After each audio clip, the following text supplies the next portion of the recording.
अब मैं मंच पर आमंत्रित करना चाहूंगी मनीष रंजन जी को, हाउस ऑफ मिथिला के क्रिएटिव डायरेक्टर और फाउंडर।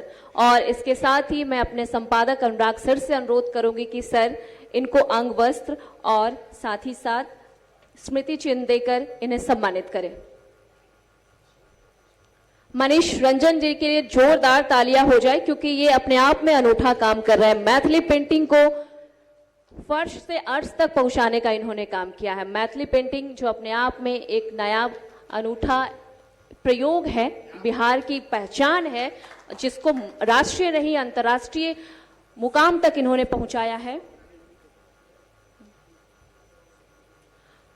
और मैथिली शॉल जो अभी आप देख रहे हैं, लगातार जो अंगवस्त्र दिए जा रहे हैं, ये इन्हीं का, बस इन्हीं के द्वारा ये सारी चीजें यहाँ प्रोवाइड कराई जा रही है। तो प्लीज इसके लिए मैं आप लोगों से गुजारिश करूंगी कि एक जोरदार तालियां हो जाए। ये अपने आप में बहुत बड़ी चीज है। और सबसे अच्छी बात यह है कि लगातार इस कला को अभी जिस तरीके से देश में बढ़ोतरी हो रही है, इस कला को जिस तरीके से बढ़ाया जा रहा है, वो अपने आप में बहुत बड़ी सराहनीय पहल है। सर, मैं आपसे गुजारिश करूंगी आप 2 मिनट के लिए मंच पर बैठ जाए, क्योंकि आपसे हमारी आगे की बातचीत होनी तय है।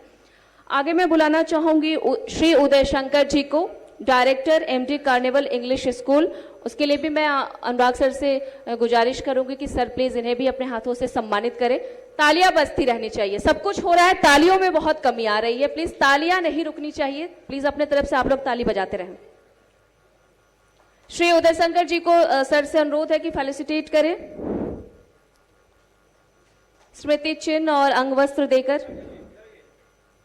अब मैं मंच पर आमंत्रित करना चाहूंगी सत्य प्रकाश जी को, CEO Altech king of structure Purnia. अगर आप मेरी आवाज सुन रहे हैं तो प्लीज आप मंच पर आए। सर प्लीज इनको भी आप अपने हाथों से सम्मानित कीजिए। तालियां बजती रहनी चाहिए।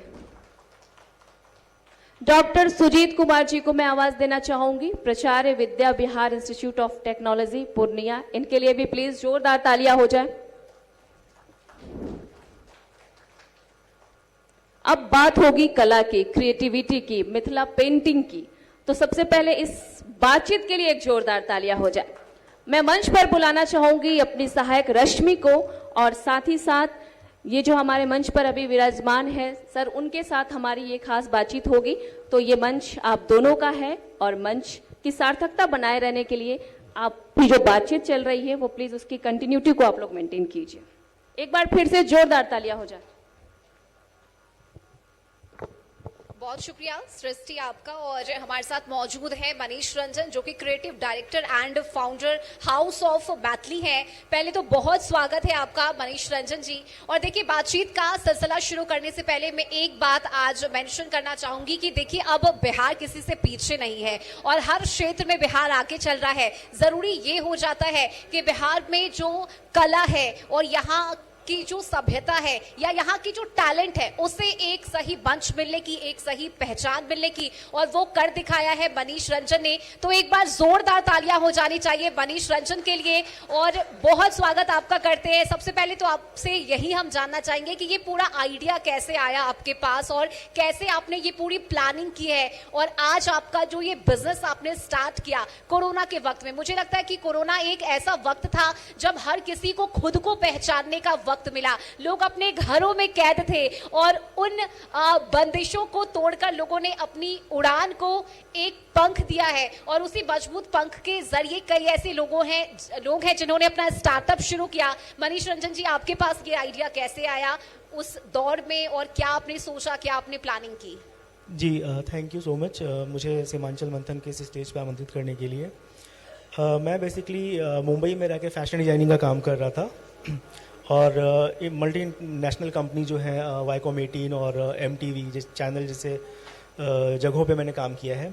पैंडेमिक के दौरान जो है, जब मैं अपने होम टाउन आया पूर्णिया, तो मुझे यार लगा, एक चीज़ मुझे रियलाइज़ हुआ कि यहाँ की जो महिलाएं हैं, ग्रामीण महिलाएं हैं, उनमें हुनर तो है, बहुत कुछ आता है उनको, जो अपने घर बैठे वो काम करती हैं, उनके अंदर बहुत ही कला की पहचान होती है, बट उस चीज़ को एक्सपोजर नहीं मिल पाता है। तो उस चीज़ों को बाहर निकालने के लिए हम लोगों ने एक छोटी सी शुरुआत की यहाँ पे हाउस ऑफ मैथिली के नाम से, जहाँ पे हम लोगों ने 2 हथकरघे की शुरुआत की थी, कुछ 2-3 सिलाई मशीन रखा हम लोगों ने, आसपास की लोकल महिलाओं को मोबिलाइज़ किया, उनको बताया हम लोगों ने कि आप जो आपके अंदर हुनर है उसको हम थोड़ा सा पॉलिश करके और बेहतर कर सकते हैं, उसको एक अच्छी मार्केट हम दे सकते हैं। उसी क्रम में हम लोगों ने हाउस ऑफ मैथिली की शुरुआत की और महज 6 महिलाओं के साथ ये सफ़र हम लोगों ने शुरुआत किया था और आज जो है वो 60 से ज़्यादा महिलाएं हमारे साथ डायरेक्ट जुड़ के काम कर रही हैं और 150 से ज़्यादा महिलाओं को हम लोगों ने एम्पावर किया हुआ है। और इन महिलाओं के द्वारा जो बनाए हुए प्रोडक्ट्स हैं वो सिर्फ बिहार ही नहीं, इंडिया नहीं, यूरोप भी हम सप्लाई कर रहे हैं, हम यूएसए भेज रहे हैं, हम दुबई भेज रहे हैं। तो मुझे लगता है कि बहुत बड़ी बात है कि यहाँ की ग्रामीण महिलाओं के बनाए हुए जो प्रोडक्ट्स हैं वो अभी देश विदेश में अपनी पहचान बना रहे हैं। बिल्कुल आपने सही कहा और बिहार की जो सभ्यता है वो अब सिर्फ बिहार या फिर राष्ट्रीय स्तर पर नहीं बल्कि अंतर्राष्ट्रीय स्तर पर भी अपनी पहचान बना चुकी है और ये देन है आप लोगों की। जब आप लोग महिलाओं को इस तरह से एम्पावर करते हैं, उन्हें रोजगार देते हैं, महिलाओं को मुख्य धारा से जोड़ते हैं, उसी का नतीजा है कि आज महिलाएं भी कमा रही है, अपना घर चला रही है और आत्मविश्वास के साथ आज महिलाएं आगे बढ़ भी रही हैं। और एक बात मैं मेंशन करना चाहूंगी कि देखिए आज महिलाएं कितना आगे बढ़ चुकी हैं, आत्मनिर्भर हो चुकी हैं कि आज उस सीमांचल की इस धरती पर मंच का संचालन भी हम 4 महिलाओं के जरिए किया जा रहा है। हमारी सहयोगी सुष्मिता, हमारी सहयोगी करिश्मा, हमारी सहयोगी सृष्टि और मैं खुद, आज हम 4 महिलाएं यहाँ की 4 पिलर बनकर सीमांचल की धरती पर पहुंचे हैं और परचम लहरा रहे हैं। तो मुझे लगता है ये आप पुरुषों की ही देन है कि आप सभी महिलाओं को कंधे से कंधा मिलाकर चलने का वो मौका दे रहे हैं, वो अवसर दे रहे हैं, उसके लिए आपका बहुत धन्यवाद। और कितनी महिलाओं को आप सशक्त कर चुके हैं, कैसे उनके पास आप पहुंचे, कैसे उन्हें आपने रोजगार दिया, ये पूरी प्लानिंग हम चाहेंगे, एक बार अगर आप बता सके तो। जी बिल्कुल, जब हम लोगों ने शुरुआत किया था तो उस समय सिर्फ हमारे पास 6 महिलाएं थीं जो काम कर रही थी। बट जब आसपास में लोगों को पता चला कि हाँ, हम लोगों ने इस तरह की एक व्यवस्था की है कि जहाँ पे हम पहले जो है महिलाओं को बुला के हम एक स्किल ट्रेनिंग देते हैं, क्योंकि उनके अंदर जो कला है, उनके अंदर जो हुनर है उसको पॉलिश करना बहुत आवश्यक होता है, ताकि हम उनको एक ग्लोबल मार्केट में जो है एक प्रोडक्ट को पहुंचाना चाहते हैं। तो उस तरह की गुणवत्ता और जो क्वालिटी होती है उसको भी मेंटेन करना बहुत ज़रूरी होता है। तो आसपास की महिलाओं को जब पता चलना शुरू हुआ कि हाँ, हम लोगों के यहाँ ट्रेनिंग दी जा रही है, तो काफ़ी सारी महिलाएं आने लगीं। उसके बाद हम लोगों ने 2 जो हथकरघा था उससे हम लोगों ने 4 हथकरघा किया। अभी हमारे पास 6 हथकरघा है जो हम जिस पे हम काम कर रहे हैं। फिर हम लोगों के पास हैंड वीविंग का तो था ही। हम लोगों ने उन महिलाओं के मदद के द्वारा जो है कुछ कपड़े बनाने शुरू किए, रेडीमेड गारमेंट्स में भी हम आ गए। फिर कुछ और महिलाएं ऐसी आई जिन्होंने कहा कि हमारे पास पेंटिंग का हमको हुनर आता है, बट पेंटिंग का हम क्या करें, हमको समझ में नहीं आता है। तो उनको फिर हम लोगों ने पेंटिंग में ट्रेनिंग दिया और मधुबनी पेंटिंग की साड़ियाँ, पिछवई पेंटिंग की साड़ियाँ, पटचित्रा की साड़ियाँ, इस तरह के प्रोडक्ट्स वो बनाने लगी। अब बहुत सारी महिलाएं ऐसी होती हैं जो हमारे यहाँ आके काम नहीं कर पाती हैं, उनके छोटे बच्चे हैं या घर की और भी रिस्पॉन्सिबिलिटीज़ हैं। उन लोगों के लिए हम लोगों ने व्यवस्था की है कि पहले हमारे यहाँ हम 2 हफ्ते या 4 हफ्ते का एक ट्रेनिंग देते हैं उनको। उस ट्रेनिंग को कंप्लीट करने के बाद वो अपने घर से भी बैठ के वो काम कर सकती हैं। सो हम उनको वीकली या मंथली जो है वो हम काम देते हैं, वो अपना काम पूरा करती हैं, उसके एवज में उनको पेमेंट मिल जाता है।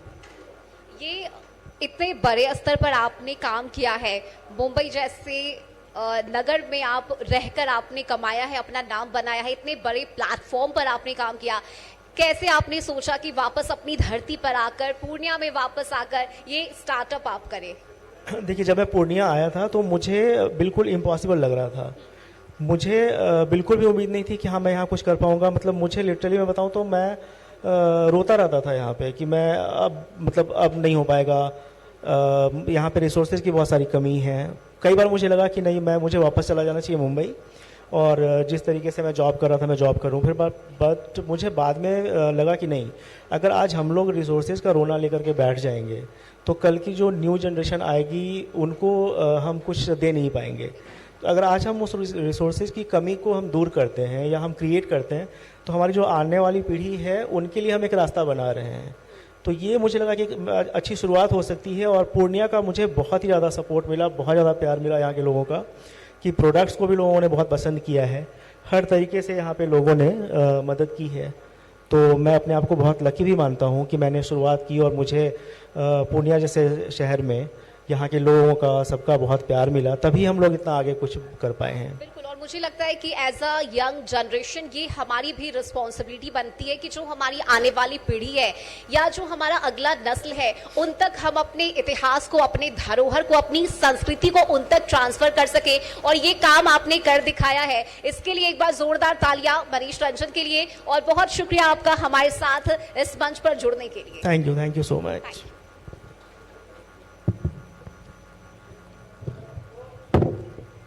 तो देखिए सीमांचल पर आज मंथन और ये कॉन्क्लेव कशिश न्यूज की तरफ से उद्देश्य यही है कि धरातल पर क्या हकीकत है, क्या सच्चाई है पूर्णिया की, ये हम जन जन तक पहुंचा सके।